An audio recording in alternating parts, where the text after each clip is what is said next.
नमस्कार दोस्तों, आज आपको एक ज़बरदस्त पॉलिटिकल किस्सा सुनाने जा रहा हूं जो आपने आज तक नहीं सुना होगा। दोस्तों, ये किस्सा है चौधरी बंसीलाल का और भारत के उस समय गृह मंत्री उमा शंकर दीक्षित का। दोस्तों, जो उमा शंकर दीक्षित थे ये 1973 से लेकर 1974 तक भारत के गृह मंत्री रहे। 1901 में इनका जन्मदिन हुआ था और भारतीय स्वतंत्रता संग्राम में ये जुड़ गए थे। उस आंदोलन में जुड़े गणेश शंकर विद्यार्थी के साथ इन्होंने काम किया था और उन्नाव डिस्ट्रिक्ट में ये जन्मे थे। जो उमा शंकर दीक्षित थे उनकी एक जो पहचान थी वो भारत के बेहद ईमानदार राजनेताओं में होती थी। पंडित नेहरू के वो बहुत नज़दीकी करीबी व्यक्ति थे और जब कांग्रेस में विभाजन हुआ तो उन्होंने इंदिरा गांधी का साथ दिया। वो देश के स्वास्थ्य मंत्री भी रहे, लेकिन ऐसी परिस्थितियां खड़ी हो गई कि उमा शंकर दीक्षित को इंदिरा गांधी ने गृह मंत्री के रूप में लगा दिया। उनकी हैसियत का अंदाज़ा आप इस बात से लगा सकते हैं कि इंदिरा गांधी ने कभी भी उनको अपने ऑफिस में तलब नहीं किया। इंदिरा गांधी को अगर कोई बात लेनी होती, परामर्श करना होता तो उमा शंकर दीक्षित के ऑफिस में वो खुद चली जाया करती थी और जब उनका मन होता उमा शंकर दीक्षित के घर पे वो खाने पे भी कई बार जाती थी। एक तरीके से उमा शंकर दीक्षित ने जो कह दिया वो इंदिरा गांधी का कहा हुआ समझा जाता था। और उनके ऑफिस में जाने से पहले कांग्रेस के बहुत बड़े बड़े नेता भी कई बार सोचते थे कि कहीं पंडित जी का मूड खराब ना हो जाए। पंडित जी ईमानदार थे, लेकिन उनको गुस्सा भी बहुत आता था। और जो दिल्ली की 3 बार मुख्यमंत्री रही शीला दीक्षित जी, उनके वो ससुर थे। उनके बेटे विनोद दीक्षित थे जो आईएएस रहे थे। खैर, हम बात कर रहे हैं उस समय के पॉलिटिकल किस्से की। तो उस समय हरियाणा में जो सरकार थी वो मुख्यमंत्री बंसीलाल की सरकार थी। मुख्यमंत्री बंसीलाल की छवि के बारे में आप सभी जानते हैं। वो न केवल हरियाणा के निर्माता कहे जाते हैं, बल्कि कानून की दृष्टि से हरियाणा शांति प्रिय प्रदेश रहे, इस बात पर उनका पूरा फोकस रहता था। वो कोशिश करते थे कि हरियाणा में बदमाश न पनप पाएँ और कानून व्यवस्था पटरी पर रहे, इसकी बंसीलाल जी पूरी भर कोशिश करते थे। दोस्तों, इन्हीं दिनों एक घटना हुई। उमा शंकर दीक्षित के गृह क्षेत्र उन्नाव के कुछ बदमाशों ने भिवानी के एक व्यापारी का ट्रक रोहतक के पास लूट लिया। इसकी खबर बंसीलाल जी को मिली। बंसीलाल जी ने रोहतक के एसपी को निर्देश दिए कि हर हाल में ये लूट ट्रेस होनी चाहिए और जो बदमाश हैं वो जिंदा या मुर्दा पकड़े जाने चाहिए। एसपी अपने काम में लग गए और ऐसे काम में लगे कि उस जो आदेश है उसका परिणाम ये निकला कि वो 3-4 जो बदमाश थे उनका इनकाउंटर हो गया। बंसीलाल जी ने भी चैन की सांस ली कि कानून की दृष्टि से ये सही था। एक संदेश जाएगा कि हरियाणा में अगर कोई इस तरह की लूट की घटना होगी तो उसका असर ये भी हो सकता है। कुछ दिन ही गुजरे होंगे कि बंसीलाल जी के ऑफिस में एक फ़ोन आता है। फ़ोन पर आदेश मिला कि उमा शंकर दीक्षित जी ने उन्हें तलब किया है। बंसीलाल जी भागे भागे उमा शंकर दीक्षित जी के ऑफिस में दिल्ली गए, क्योंकि वो उमा शंकर दीक्षित की हैसियत को जानते थे। अगर कोई दूसरा नेता होता तो बंसीलाल जी इतनी जल्दबाजी नहीं दिखाते, लेकिन बात उमा शंकर दीक्षित की थी, इसलिए वो तुरंत उनके ऑफिस में गए। उमा शंकर दीक्षित जी ने उन्हें अपने ऑफिस में बुलाया और कुछ एफिडेविट उनके हाथ में दिए। बंसीलाल जी ने विनम्रता से पूछा कि पंडित जी क्या हैं इन एफिडेविट में। तो उन्होंने कहा कि मेरे गृह क्षेत्र के कुछ लोगों ने आपके हरियाणा में एक ट्रक को लूटा था और उन 4 बदमाशों का एनकाउंटर कर दिया गया है। बंसीलाल जी ने कहा कि हाँ, उनकी जानकारी में ये है। उन्होंने भिवानी का एक ट्रक लूटा था और उनका इनकाउंटर हो गया है। पंडित जी ने पूछा कि जो 4 बदमाश थे क्या वो पकड़े नहीं जा सकते थे, उनका इनकाउंटर ही क्यों हुआ? इस बात का बंसीलाल जी के पास कोई जवाब नहीं था। तो पंडित जी ने कहा ही कि जो आपके हाथों में हैं ये उनके परिजनों के एफिडेविट हैं। उनका ये कहना है कि इनका जो इनकाउंटर था वो एक फर्जी था और जिस अधिकारी ने ये किया है उसको आप तुरंत सस्पेंड करिए और उसकी बर्खास्तगी की फ़ाइल मेरे पास भेजिए, क्योंकि गृह मंत्री मैं हूँ इसलिए बर्खास्त वो गृह मंत्रालय से होंगे। बंसीलाल जी कुछ नहीं बोले, वो चुपचाप एफिडेविट लेकर चंडीगढ़ में पहुंच गए। वो शाम को अपने घर पहुंचे, जो मुख्यमंत्री का निवास होता है, अपने एफिडेविट साथ में लिए हुए थे। उन्होंने एफिडेविट रखे और सोने की कोशिश की।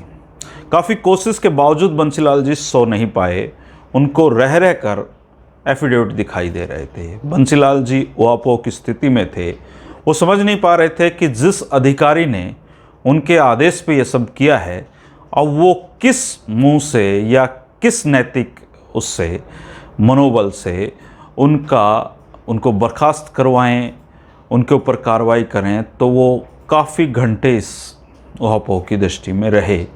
तो नींद कैसे आए ये सोचते हुए बंसीलाल जी उठे और उन्होंने वो सारे एफिडेविट फाड़ दिए। बंसीलाल जी ने सोचा कि पंडित जी देश के गृह मंत्री हैं, उनके पास सिर्फ यही काम थोड़े होगा, भूल जाएंगे। लेकिन कुछ ही दिन बीते थे कि पंडित जी के ऑफिस से फिर बंसीलाल जी के पास फ़ोन आया और उन्हें तलब किया गया। इस बार बंसीलाल जी ऑफिस में घुसे तो उमा शंकर दीक्षित ने उन्हें बैठने के लिए नहीं कहा। घुसते ही उनका सवाल था कि मैंने जो एफिडेविट दिए थे आपने उनका क्या किया। अब चूंकि बंसीलाल जी भी बहुत अकड़ू नेता थे और इसी फ्लो में वो पंडित जी को कह गए कि मैंने वो फाड़ दिए। इतना कहना था कि उमा शंकर दीक्षित जी का गुस्सा 7वें आसमान पे पहुंचा। उनकी आंखें लाल हो गई थी और उन्होंने बंसीलाल को गेट आउट कहा कि तुम्हारी हिम्मत कैसे हुई मेरे दिए हुए एफिडेविट फाड़ने की। बंसीलाल जी मौके की नज़ाकत को भांप गए और तुरंत बाहर निकल आए। अगर कांग्रेस पार्टी का कोई और नेता होता तो बंसीलाल जी मैनेज कर लेते, लेकिन बंसीलाल जी को लगा कि अगर देश के गृह मंत्री और वो भी उमा शंकर दीक्षित जैसा नेता अगर इंदिरा गांधी को हरियाणा में मुख्यमंत्री बदलने के लिए कह देगा तो वो इससे इनकार नहीं करेंगे, तुरंत मुख्यमंत्री बदल दिया जाएगा। वो चंडीगढ़ वापस आ गए, लेकिन अपने मुख्यमंत्री की कुर्सी पर मंडराए बादलों के साथ। उन्होंने काफ़ी सोचा और अगले दिन वो फिर दिल्ली पहुंच गए। उन्होंने सीआईडी के लोगों को इस ड्यूटी पर लगाया कि वो सुबह पता करें कि पंडित जी किस समय निकलते हैं और शाम को किस समय लौटते हैं। सीआईडी उन्हें फ़ोन करके बताती कि पंडित जी के निकलने का समय हो गया है। बंसीलाल जी उमा शंकर दीक्षित जी का जो सरकारी आवास था वहाँ जाते और हाथ जोड़कर खड़े हो जाते। पंडित जी की गाड़ी निकलती, वो बंसीलाल को देखते, लेकिन एक दिन भी उन्होंने उनकी नमस्कार नहीं ली। शाम को फिर ऐसा ही होता। ऐसा करते हुए करीबन 10-12 दिन हो चुके थे। उमा शंकर दीक्षित का गुस्सा था कि ठंडा होने का नाम नहीं ले रहे थे और बंसीलाल जी थे जो उन्हें मनाने की कोशिशें कर रहे थे। एक शाम पंडित उमा शंकर दीक्षित ने उनको अपने ऑफिस में बुलाया और कहा कि हाँ बोलो। बंसीलाल जी ने कहा कि पंडित जी मैं आपका बहुत सम्मान करता हूँ, लेकिन मैं काफ़ी चिंता में हूँ और एक बात आपसे कहना चाहता हूँ कि जिस भी अधिकारी पर आप कार्रवाई करने के लिए कह रहे हैं उसने जो कुछ भी किया वो मुख्यमंत्री के आदेशों की पालना में किया। अगर ऐसे अधिकारी पर कार्रवाई होती है तो आने वाले समय में अधिकारी मुख्यमंत्री के आदेशों की पालना करना छोड़ देंगे। अधिकारियों और मुख्यमंत्री के बीच में भरोसा कम हो जाएगा। इतना सुनते ही पंडित उमा शंकर दीक्षित कुछ सोचने लगे।